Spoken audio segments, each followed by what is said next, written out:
Tiens-toi tranquille et écoute maintenant. I'm going in.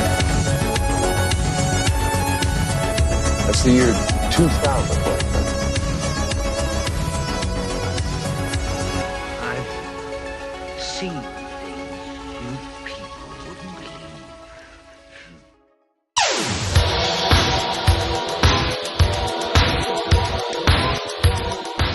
Salut tout le monde et bienvenue au 8e épisode de Betamax Breakroom. Comme d'habitude, moi c'est Xavier et à mes côtés, Basile. Comment ça va, mec ? Ça va très bien, ravi comme d'habitude d'entamer ce 8e épisode avec toi. Et ce soir est une soirée un petit peu spéciale, je te laisse la présenter. Soirée exceptionnellement spéciale, on fait rétro film d'action. On va faire deux grands classiques des années 80. On va commencer par Commando de 1985, et oui, je parle bien du Commando avec Arnold Schwarzenegger. Et Basile, en deuxième partie, on se fait Cobra avec son challenger de toujours. Enfin, challenger, c'est pas sûr, c'est peut-être lui qui a toujours été le champion. Sylvester Stallone, bien évidemment. Donc on l'aura compris, ce soir, c'est le thème entre couilles. Entre couilles, c'est ça. C'est la violence à l'extrême.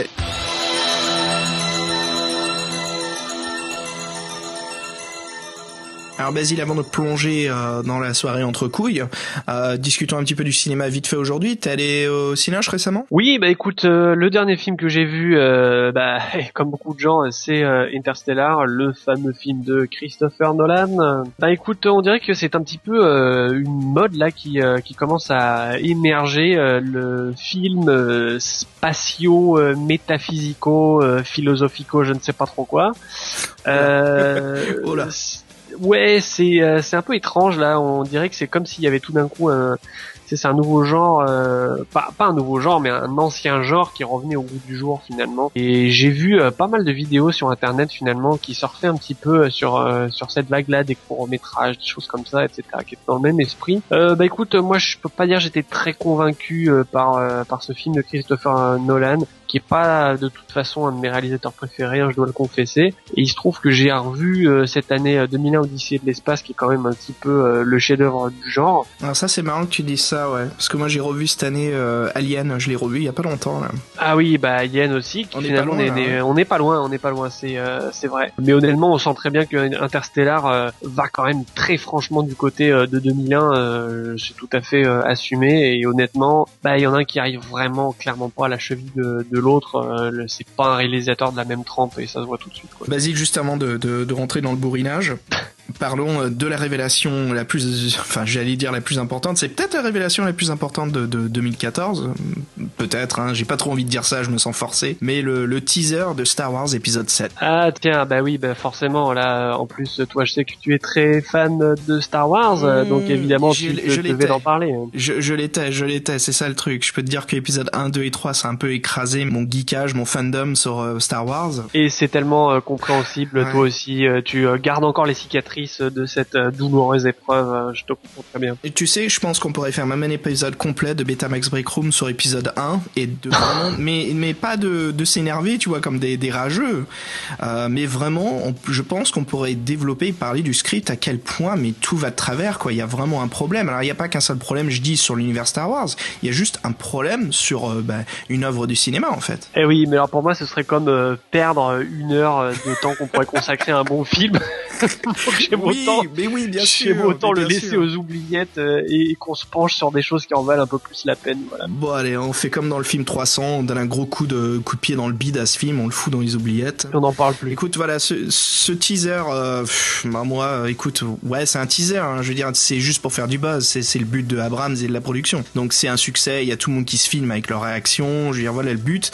Tout ça, c'est une nouvelle ère du cinéma, quoi, c'est une nouvelle façon de vendre un film, c'est des choses qui n'existaient pas vraiment à l'époque. On faisait quand même des teasers, mais c'était une autre façon de le faire, ça passait à l'antenne, à la télé, ça avait une autre façon de communiquer. Donc là, c'est une nouvelle génération de cinéma, voilà, c'est une nouvelle façon de commencer déjà à attirer de la clientèle, vendre son produit à l'avance. Mais il n'y a pas vraiment besoin, je veux dire, c'est Star Wars. Donc c'est ça qui m'a dérangé un petit peu, moi, c'est ok, ça a l'air intéressant, ça attire ma curiosité, ça c'est sûr. Je suis curieux, mais j'étais pas ultra excité, je t'admets, quand je l'ai vu. Je me suis dit, Ok, bon, on va voir où ça amène. Je pense que c'est le fait d'avoir été mordu 3 fois de suite par épisode 1, 2 et 3 que, tu sais, une fois que le chien t'a mordu, voilà, quoi. T'as plus très envie de repasser par sa niche, je comprends. Moi, je t'avoue que étrangement, finalement, j'étais un peu dégagé de tout ça quand j'ai vu le teaser. Et d'habitude, je suis un peu le premier à être agacé à l'avance par les rumeurs, les trucs qu'on raconte avant que ça sorte. Et puis alors là, curieusement, j'ai vu le teaser et puis ça a plutôt pas mal marché. Je me suis dit tiens, j'aimerais bien voir à quoi ça ressemble. Moi, ça me fait plaisir de revoir un petit peu cette ambiance et puis surtout d'entendre ces sons. C'est drôle, j'étais très sensible aux sons. Ouais, alors les sons des X-Wing tout de suite, ça comment dire, ça attire quelque chose dans l'oreille, ça, la mémoire, là, c'est tout ça, de suite, elle se crispe, elle exactement. est réactivée, en fait. Tu réactives des sons que t'avais pas entendus depuis quelques Exactement, années. ouais. Et ça marche, ça marche. Ouais. Voilà, Basile, en fait, pour parler un petit peu actualité cinéma, mais plongeons tout de suite, comme si on était dans un Bronco sans les freins. Commando, de 1985, réalisé par Mark Lester, avec Arnold Schwarzenegger, Ray Dong-chong, Dan Hedaya, et bien sûr la très jeune Alyssa Milano. Alors déjà, moi j'ai envie de te poser la question rituelle, c'est comment tu as découvert Commando ? Mon père étant plus jeune, il a acheté des VHS et il a enregistré, tu sais, avec télécassette, il a enregistré les films qui passaient à la télé, sur la 1 ou la 2, et il a acheté télécassette et il coupait les jaquettes VHS pour les insérer dans les boîtiers. Et donc il avait une petite collection à la cave, voilà, qui traînait de son adolescence, qu'il a ensuite continué même pendant, quelques années plus tard. Ah oui, c'est drôle, là tu viens de faire remonter les souvenirs à la surface. C'est vrai que là c'est toute une époque qui est évidemment complètement révolue depuis l'avènement du DVD, hein, mais moi je le reçois toujours, pas toi? Je crois que mon abonnement il est plus valable depuis un certain temps. Bah écoute, voilà, pour revenir dessus, excuse-moi, hein, là je m'écarte un peu de la question, mais voilà, c'est un peu l'origine. Donc je me souviens d'avoir vu des films, et quand c'était les week-ends, mon père travaillait les week-ends et ma mère aussi, donc je me retrouvais souvent en fait à la maison tout seul. Voilà, ayant pas toujours les amis à la maison, ce que je me faisais, c'est simple, je découvrais en fait des films, le cinéma quoi, en gros, le cinéma des années 70 et 80. Je me souviens, j'ai vu un film avec cette jaquette complètement dingos là, de grosse burne d'Arnold Schwarzenegger, avec cette grosse AK-47 sur le dos, ce tatouage de commando, tu vois, fait avec du charbon, le gilet avec les grenades et juste écrit commando. C'était sacrément vendeur hein, quand même. Je me dis voilà, tu vois, c'est samedi ou dimanche, je me dis tiens, je vais me mater ça, donc je me mate ça dans le salon, mes parents sont pas là, j'allume la télé, je fous la cassette dans le magnétoscope et là voilà, je me fais, je crois que c'est un peu moins de 2 heures, mais de pur régal. Et je t'admets que c'est un film, mais et là en le revoyant pour le podcast, Basile, mais la vache, quoi, il y a de l'action et tous les 5-10 minutes, c'est incroyable. Oui, hein, on aura l'occasion d'y revenir. Mais c'est un rythme tellement soutenu, c'est incroyable. Et ben écoute, moi je l'ai découvert sensiblement à la même époque, je te dirais. Il se trouve que moi c'était dans le contexte d'un séjour linguistique en Angleterre. Excellent. Et j'ai même une petite anecdote qui je pense te fera bien marrer. Vas-y, raconte. Alors en fait, il se trouve que j'étais logé dans une famille, donc une famille très tout ce qu'il y a de plus british. Je me rappelle que le papa d'ailleurs était policier et c'était drôle parce que dans son grenier, en fait, il y avait tout un tas d'appareils de musculation. C'est ce que je commençais à penser d'avance quoi. C'est le père, il était flic et tout, tu sais, le flic à la dure quoi. Mais oui, c'est ça. Et puis sur les murs, il y avait tout un tas de photos de gars super bodybuildés et entre autres évidemment, il y avait des photos d'Arnold Schwarzenegger et compagnie. Et par contre, le détail qui était marrant, c'est que figure-toi que ces appareils-là, ils étaient sacrément empoussiérés et ça se sentait qu'ils n'avaient pas servi depuis longtemps.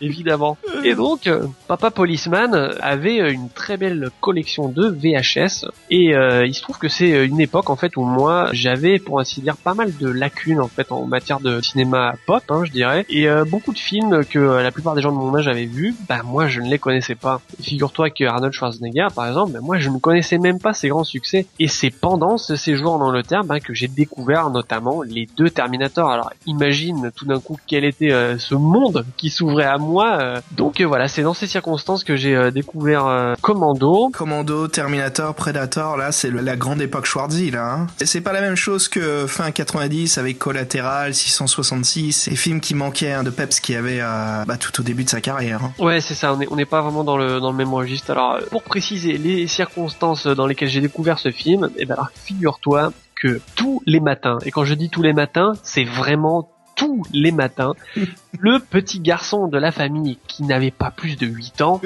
regardait Commando pour son petit déjeuner. Tel père, tel fils.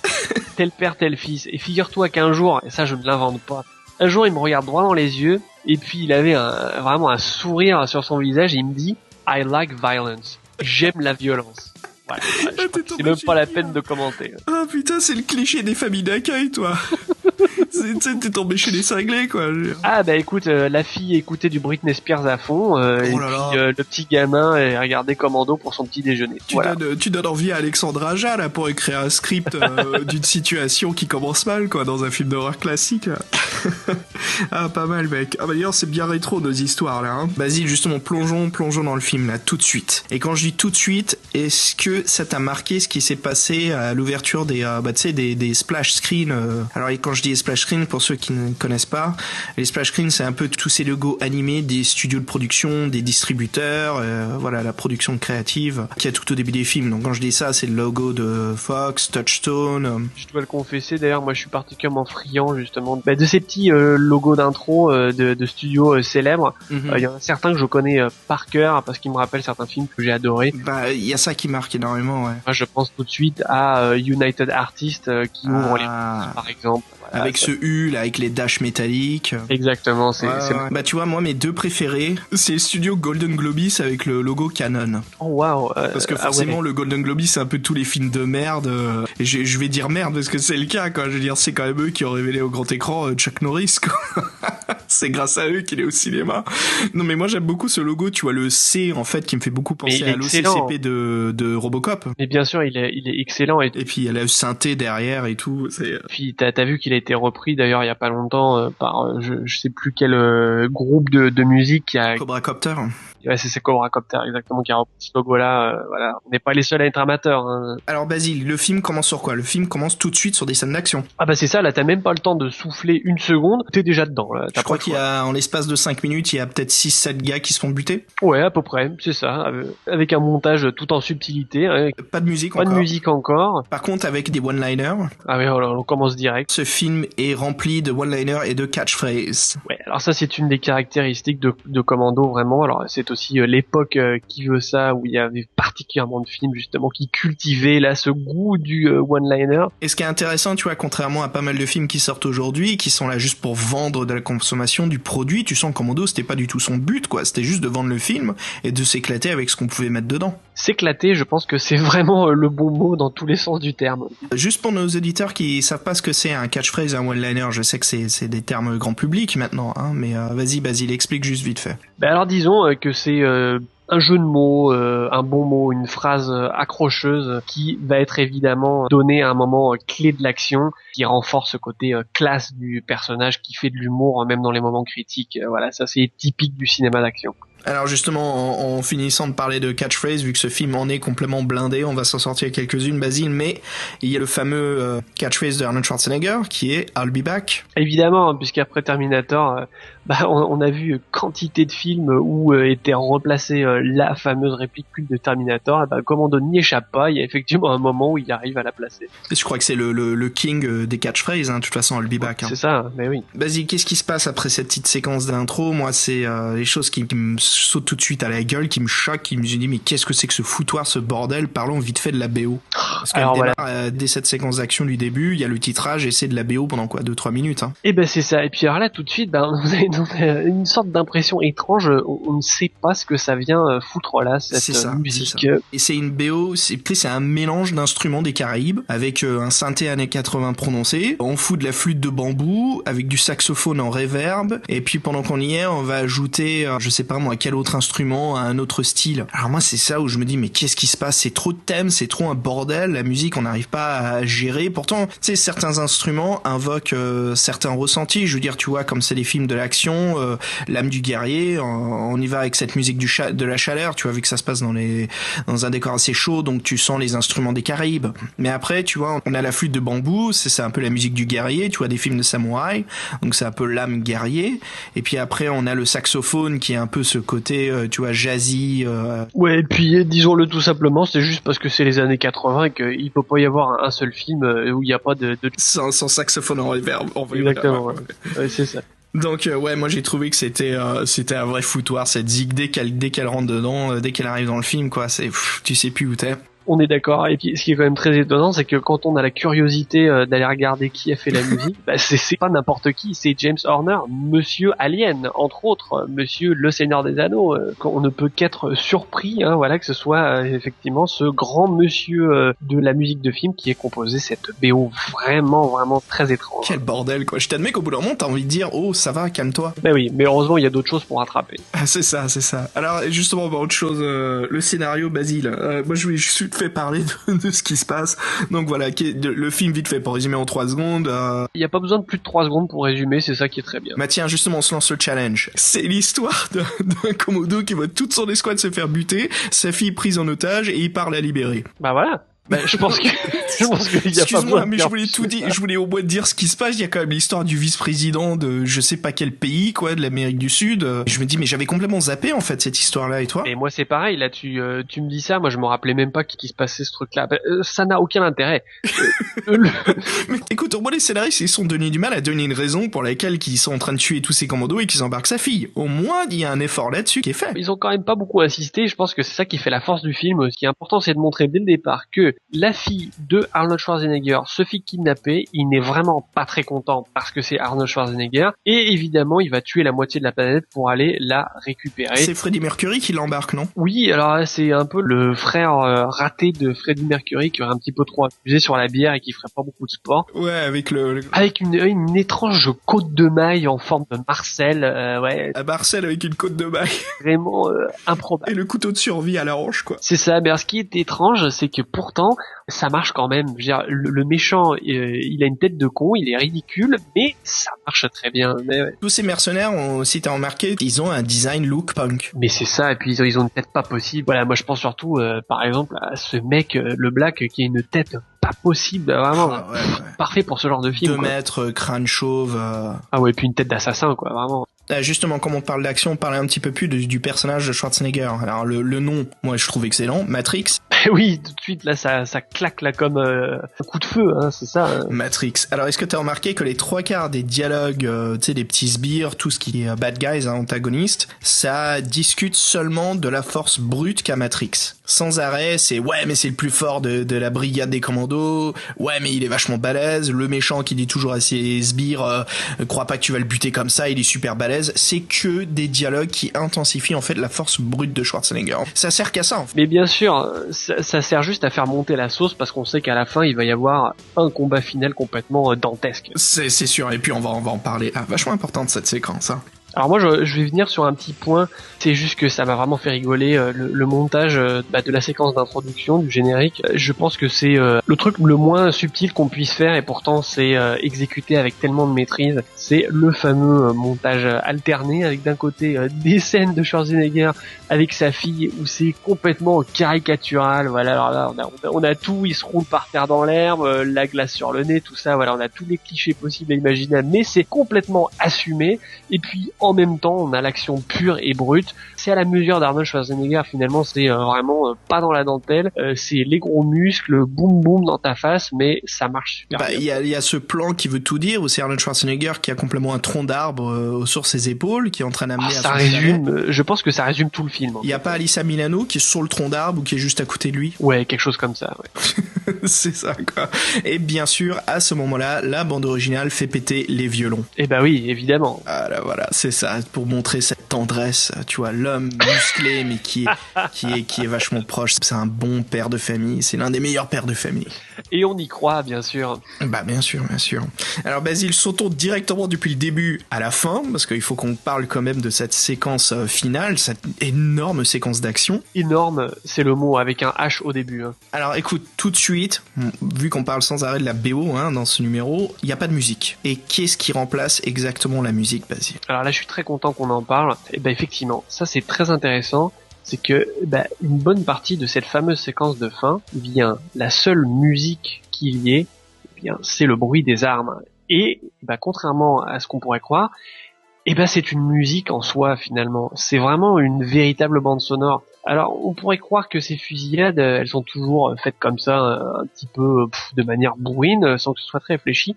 Et ben c'est exactement le contraire. Non, et là je suis tout à fait sérieux en parlant, c'est que si on y prête attention, eh ben il y a un véritable sens du rythme qui est respecté. Voilà, il y a une alternance entre des bruits plus graves, des plus aigus, des pauses, des reprises, et ce qui fait que on est vraiment dans l'action et notre intérêt est toujours captivé, sinon ça ne marcherait pas. Voilà, alors on n'aurait qu'à faire un test finalement, ce serait de garder que le son direct des prises, et puis on verrait ce que ça donnerait. À mon avis, ce serait pas du tout le même effet. Là clairement, il y a un monteur son qui était derrière son moniteur et puis qui a concocté vraiment une petite symphonie de bruit d'armes à feu, et ça marche du tonnerre. Alors moi je me rappelle que quand j'écoutais cette scène, des fois je mettais le film juste pour écouter cette scène, c'est te dire, et je branchais vraiment l'installation hi-fi avec un son nickel, parce que vraiment je voulais profiter au maximum de cette scène-là. Dans les années 80, c'était encore le moment où effectivement on n'apportait pas forcément tant de soins que ça à certains effets sonores et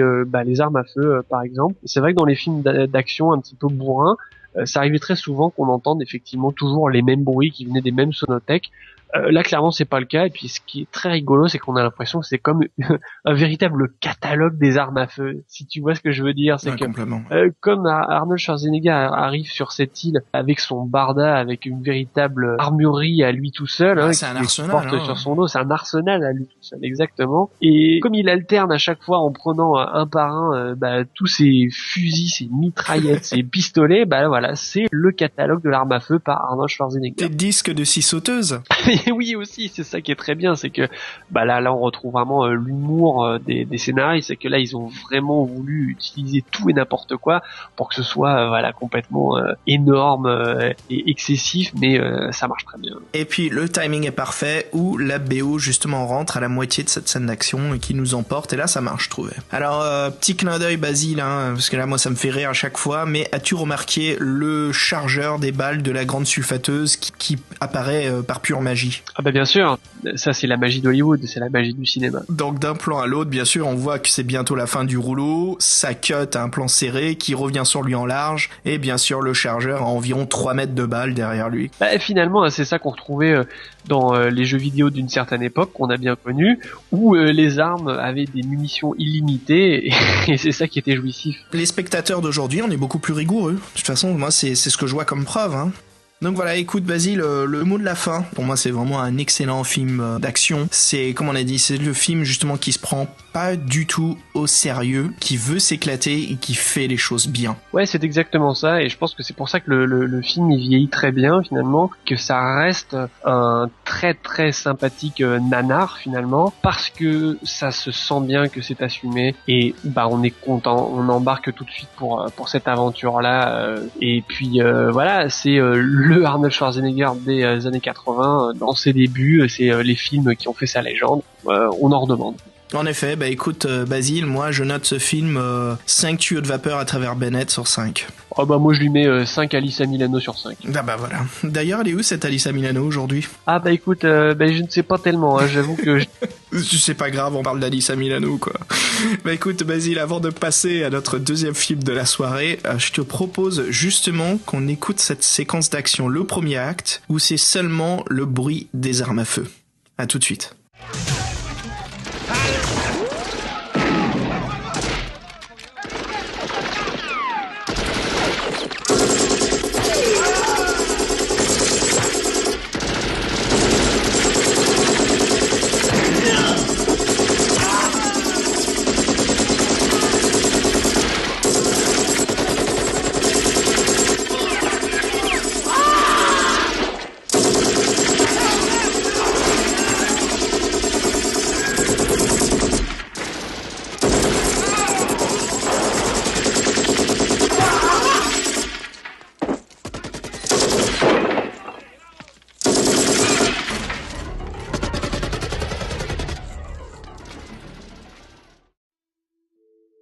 Vas-y, je te propose de passer au deuxième film de la soirée. Discutons de Cobra de 1986. Réalisé par George Cosmatos, avec Sylvester Stallone, Brigitte Nielsen et Renny Santoni. Basile, avant de discuter du scénario et puis de parler, discuter, analyser le film, est-ce que tu peux nous parler un petit peu de la genèse de ce film? Comment ça se fait que ce film est venu à l'écran? Alors, c'est un sujet qui me tient à cœur. Tu le sais sûrement, moi j'ai une grande sympathie pour l'ami Sylvester Stallone. Et bah alors là, il se trouve que dans sa carrière, ça correspond à un moment finalement où il est vraiment au sommet de la vague. C'est vraiment l'époque où Hollywood lui faisait un pont d'or. Il était, à mon avis, la superstar la plus connue, la mieux payée de tout Hollywood. Et il le dit lui-même dans des interviews plus tard, c'est clairement l'époque où il avait pris la grosse tête. Et quand je dis prendre la grosse tête, c'est que pour lui, n'importe quel script, scénario pouvait potentiellement devenir un film génial qui allait péter tous les scores au box-office à partir du moment où il était dedans, qu'il jouait dedans et qu'il produisait. Voilà. Et c'est lui-même, je le répète, qui le dit. Cobra, c'est exactement ça. On a au début une nouvelle, sûrement un roman de gare qu'on peut acheter à $4 et encore, c'est peut-être un peu trop cher. Ça arrive entre les mains de je ne sais quel gars d'un studio de Hollywood qui se dit on pourrait mettre une grosse star dedans. La grosse star, ce sera Stallone. Stallone a le script entre les mains.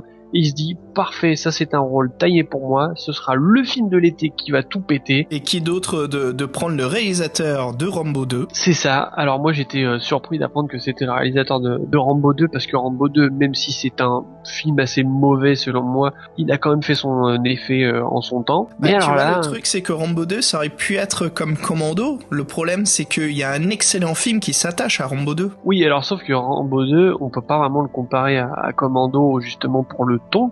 Non, justement, mais sur l'analyse du personnage, je veux dire, Rambo, c'est quelqu'un qu'on a fabriqué, on a une certaine image, et en fait, je veux pas être méchant, mais le Rambo 2 le dégrade un peu de ce qu'il était évoqué et montré dans Rambo 1. Oui, mais alors la différence, c'est que Rambo 2, clairement, n'a pas la même volonté que le premier, puisque le premier, c'était un film qui était quand même relativement nuancé. C'est un film politique avant tout, hein. C'est bien le film qui démontre comment l'Amérique a traité les vétérans de la guerre du Vietnam, avant tout. Mais c'est ça, c'est que Rambo avant tout traitait d'un certain malaise finalement, c'est un mal symptomatique dans la société américaine et qui était représenté par cet ancien soldat vagabond qui mettait l'Amérique face à ses propres contradictions. Il y avait ça qui était très fort, bien sûr, l'action était très présente, mais avant tout il y avait ce côté un peu malaisant, et puis il y avait quelque chose d'humain aussi derrière. Parce que c'était complètement réaliste. C'était les vétérans, de la guerre perdue, les Américains qui errent dans les villes et personne en veut, quoi. Ouais, alors c'est très intéressant finalement que tu fasses le parallèle avec Rambo 2, parce que ça revient un petit peu ce que j'allais développer un peu plus tard. Et c'est que Rambo 2, encore une fois, contrairement à Commando, eh bien il sert une certaine forme de propagande finalement. On a souvent dit que Rambo, c'était le personnage de Stallone qui servait la propagande réganienne de l'époque.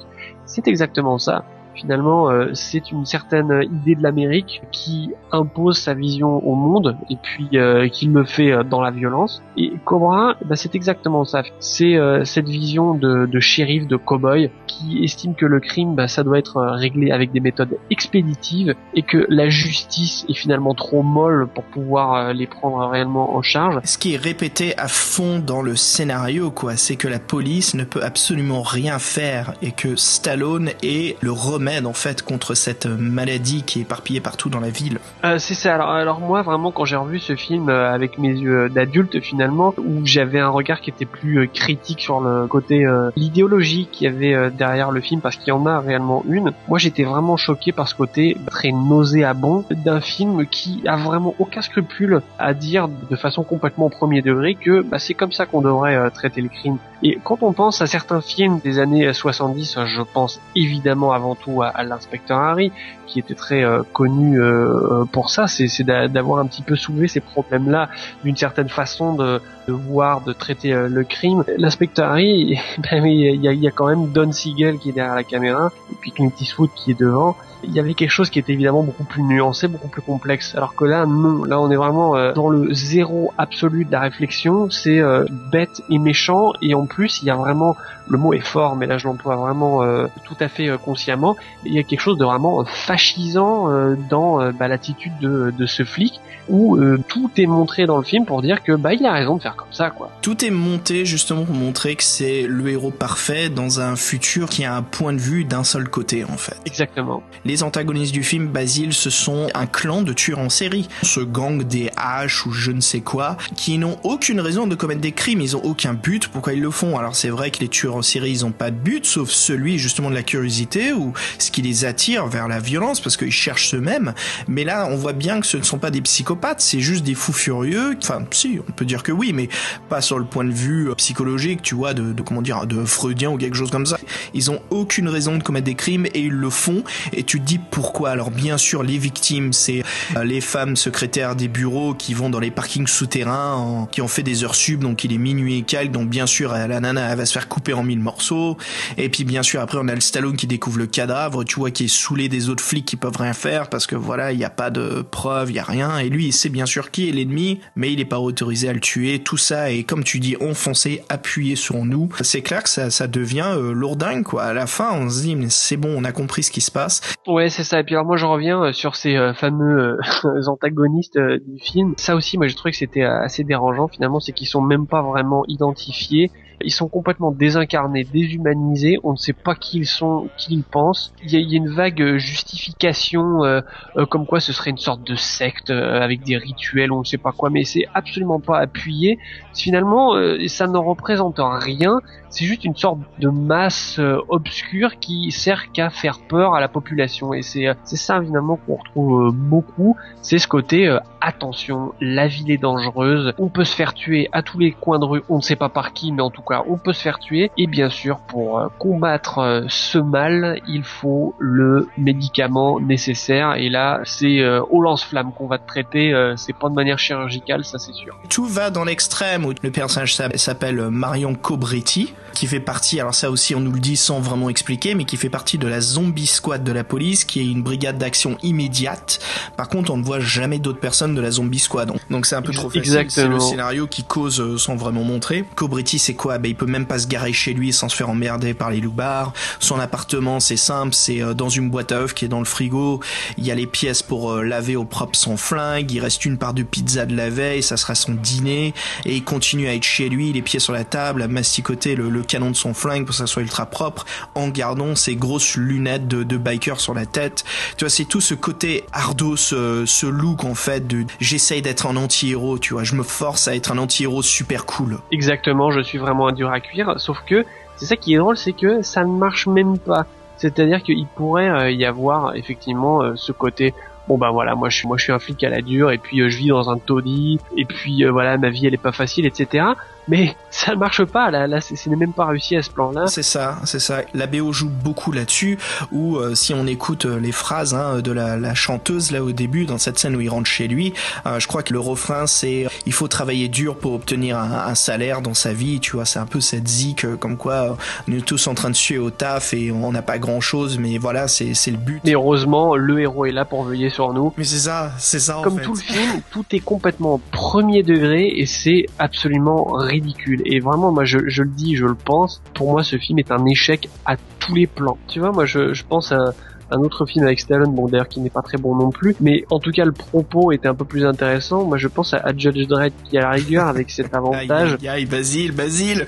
Je sais, mais là je pense pas tellement au film en lui-même, mais plutôt à l'ambiance qu'il y avait derrière. Là il y avait quand même ce côté vraiment complètement excessif qui servait à questionner justement ce côté aveugle de la justice. Alors que là, il y a rien du tout qui est questionné, hein. C'est juste complètement bourrin et c'est tout. Et puis bien sûr, on a dans le commissariat, on a son partenaire qui est cool avec lui, qui sait que c'est un dur à cuire, mais heureusement qu'il est là, quoi. Grâce à lui, on est pas mal de dingos en prison.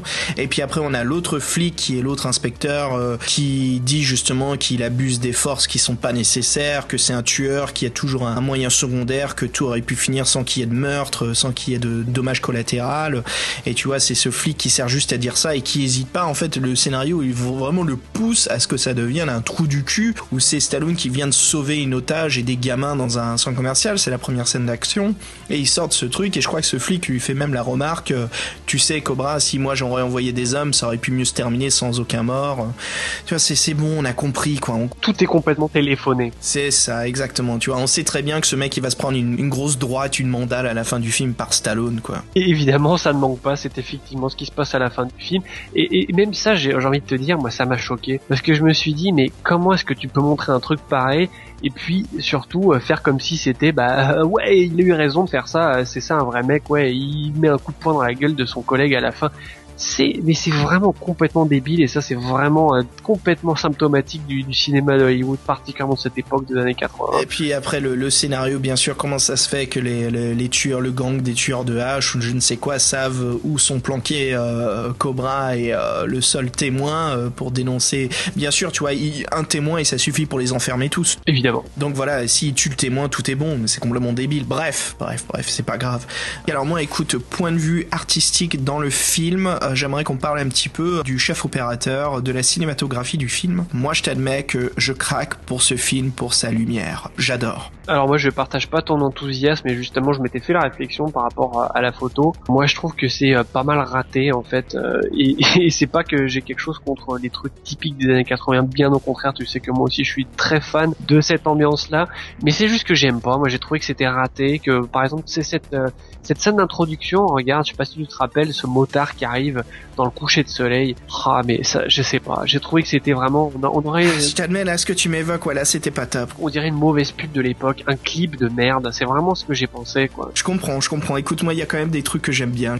Voilà, c'est du kitschos à fond. Mais moi, il y a quelque chose que je trouve, il y a pas autant du kitsch. Il y a des moments où il y a vraiment un beau boulot de lumière qui est dessus, quoi. Je sens que t'es d'humeur assez empathique ce soir et que t'as envie de rattraper ce film. Tu l'as pris en pitié quelque part, mais...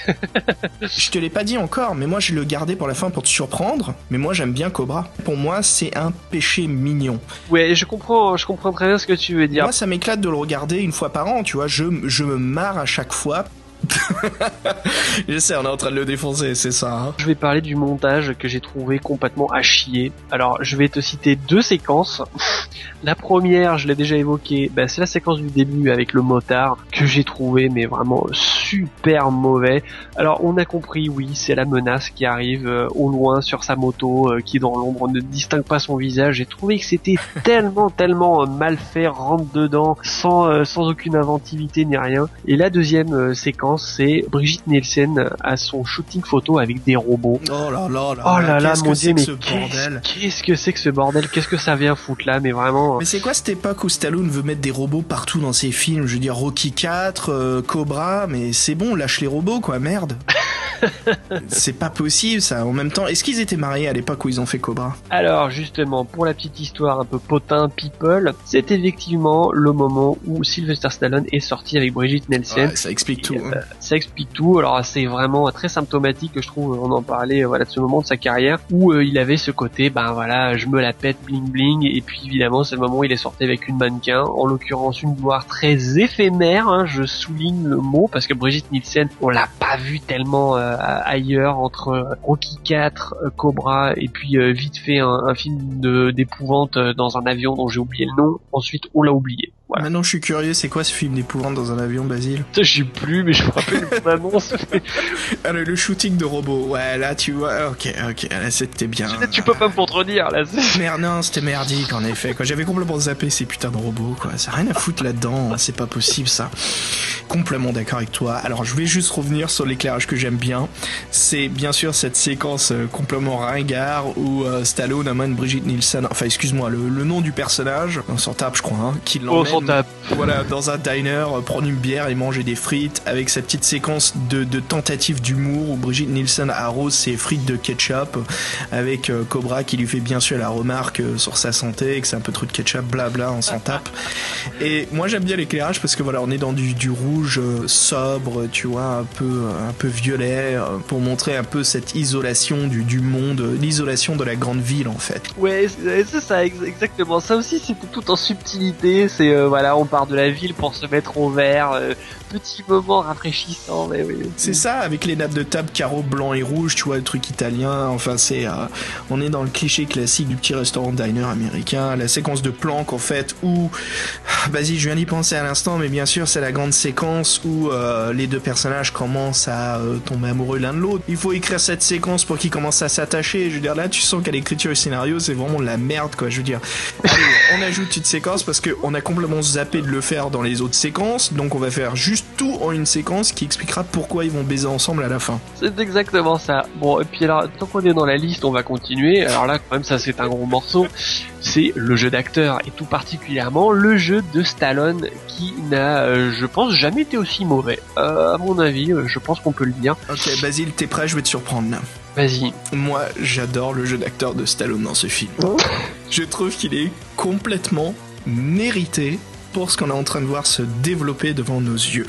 Qu'est-ce que c'est que ce film? C'est un flic, comme on l'a dit 10 000 fois déjà, qui est le remède contre la maladie et l'insurgence violente de la ville de Los Angeles. Et voilà, qui c'est? C'est ce mec qui a des one-liners, qui a toujours ses lunettes sur les yeux pour qu'on puisse jamais voir qu'est-ce qu'il regarde. C'est le mystère. Et comment est-ce qu'il le joue, Stallone? En fait, sans émotion, ça c'est sûr et certain. Peut-être quelques séquences d'humour, parce que vas-y, moi ça me fait marrer quand Stallone est en train de rentrer dans un centre commercial pour tuer un mec qui a des otages, et en même temps il sert une canette de bière. Ouais, mais alors sauf que ça, même ces petits détails qui sont censés apporter effectivement un peu de piment humoristique à ces scènes d'action, précisément je trouve que ça ne marche même pas, parce que tu sens que c'est tellement gros qu'on veut te le mettre là sur une assiette, là tiens voilà, c'est le moment où tu vas rigoler.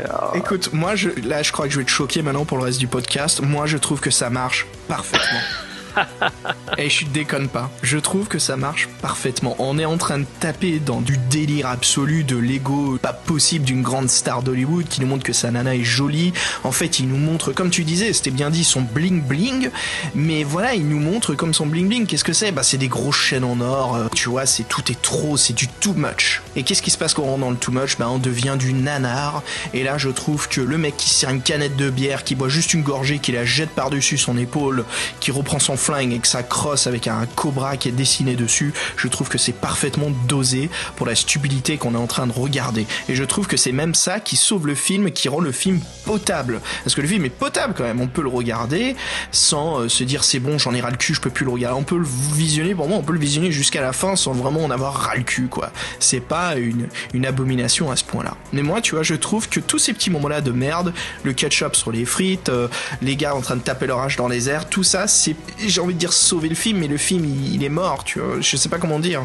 Oui, il est déjà mort et enterré. C'est ce qui rend le film potable en fait, et c'est ce qui rend le film un grand délire. Et Basile, pour moi, ce film c'est un péché mignon. Eh ben je comprends tout à fait ce que tu veux dire. Parce que là on le défonce depuis le début, et je suis complètement d'accord avec toi. Et c'est là où je t'admets que c'est un péché mignon pour moi. J'adore, et je t'admets que c'est complètement stupide et débile. Et moi, ça me fait marrer, quoi. Ça me fait autant marrer que quand je regarde Commando. Eh ben, je comprends ça. Alors moi, effectivement, je partage pas du tout ce ressenti-là. et pour moi, justement, entre les deux, c'est là que se trace la fameuse ligne entre le nanar et le navet. Et pour moi, Cobra est un épouvantable navet. Voilà. Chers auditeurs, ça sera le dernier Betamax Break Room. Voilà, on peut plus s'entendre, Basile. C'est fini. Tant que tu n'acceptes pas Cobra dans ta bibliothèque de télécassettes, on peut plus se mettre d'accord. Non, bah alors je te dirais, mais ça tu le sais déjà, que Cobra, pour moi, finalement, le seul intérêt qu'il a, c'est d'ajouter un peu à cette fameuse mythologie pop des années 80 qu'on apprécie tous les deux. Exactement. Parlons de la musique, parce que, écoute, moi je te cache pas que c'est du bon gros nanar, Cobra. Hein, c'est du nanar qui coûte cher quand même. Hein. Ouais, et ben alors, surprenamment, c'est la musique, le seul point qui m'a plu vraiment dans Cobra. Et autant c'était le point faible de Commando, bah là c'est un peu l'inverse, c'est le seul point fort de Cobra, c'est sa musique. Alors il y a deux compos pour le film, Basile, donc il y a juste des morceaux de pop de l'époque qui sont montés dans le film. Qui sont épouvantables. Ça c'est sûr et certain. En plus qui essayent de faire genre je sers de cause au scénario, parce que si vous écoutez mes paroles, j'amplifie la situation du personnage. Bref, je crois que j'ai mis bien trop de pensée là-dessus. Après bien sûr il y a une composition instrumentale qui est du bon gros synthé bien lourd. Et moi je t'admets que c'est passable. C'est passable, mais ça passe mieux que le reste. Ça passe mieux que le reste. Par contre, comme je te disais, moi j'aime beaucoup ce film et je l'aime encore plus pour une simple raison, c'est j'aime beaucoup, voilà, tous les deux on est très sensibles à la vague New Synthwave, rétro-électro, hein, tous ces groupes là comme Collège, Anorak, comme Trouze, voilà, Future Cop, Actraiser, et justement l'un de ces mecs, Actraiser, même d'autres, un Collège, et il y a beaucoup d'identification visuelle à ce film Cobra, parce que Cobra c'est un peu la caricature d'une représentation spécifique des années 80 américaines. C'est exactement ça. Quand on fait du synthé et qu'on veut vraiment faire la bonne grosse dose années 80 dans ta face, et ben le film par excellence à choisir si on veut de l'action, c'est Cobra, quoi. Ben oui, c'est ça. Donc finalement, c'est pour ça que Cobra, à la rigueur, mérite d'être regardé si on s'intéresse un petit peu à cette époque et ce qu'est la pop culture de cette époque. Ben, c'est qu'il est très représentatif justement de cette décennie. C'est ça, c'est bien dit. Écoute Basile, je te propose qu'on arrête de parler de ce film. Avec plaisir. Malgré que moi, quand même, c'est vraiment toujours un péché mignon de le mater. C'est marrant, mais je l'aime tellement que je sais que je m'empêche de remarquer ses défauts. Mais je sais qu'ils existent, bien sûr. Je te propose qu'on s'écoute, justement, comme on parlait de ça, de la BO, qu'on s'écoute un morceau d'Actraiser où, justement, il reprend dans le mix synthé des morceaux de dialogue de Cobra. Génial, on écoute ça tout de suite.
Deadly force. I used everything I had.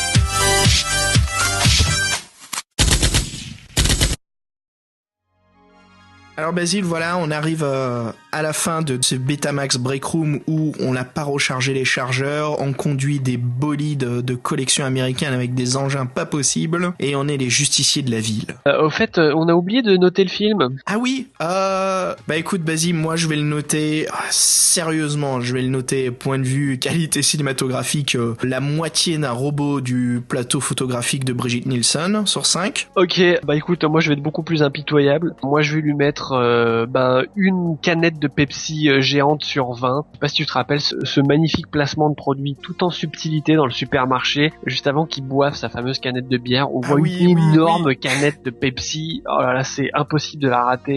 Plein dans le plan, terrible. Quoi. Je crois que la canette de Pepsi est plus proche du centre du cadre que Stallone. Ah bien sûr, le placement de produit. Hein. Bon, on l'a pas dit, mais c'était un petit peu évident. On a quand même vraiment fait ce soir justement 2 films des 2 poids lourds de l'époque, hein, parce que vraiment c'était la guerre dans les années 80 pour le film d'action. C'était toujours Stallone et Schwarzenegger qui se tiraient la bourre. C'est comme le Sega et Nintendo des années 90 pour les jeux vidéo. Et voilà, là on était dans cette fameuse dualité éternelle. Basile, en connaissant les productions médiocres d'Hollywood, est-ce que tu crois qu'il risque d'avoir un Cobra 2 ou un Commando 2? Ça ne m'étonnerait même pas. Écoute, sur ce, Basile, voilà, c'est la fin de notre soirée bourrinage. Hein. On finit juste après les gunfights, coup classique où on vient de tuer les méchants, on embrasse la nana, on fout un coup de poing dans la gueule du flic qui était toujours contre nous et on se tire au soleil couchant. Voilà, t'as très bien résumé, exactement. C'est un peu le feeling de la fin, c'est ce qui se passe. Basile, sur ce, je te dis au prochain podcast. Avec grand plaisir, comme toujours, au prochain épisode. Salut tout le monde. Salut.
Moments lost in time.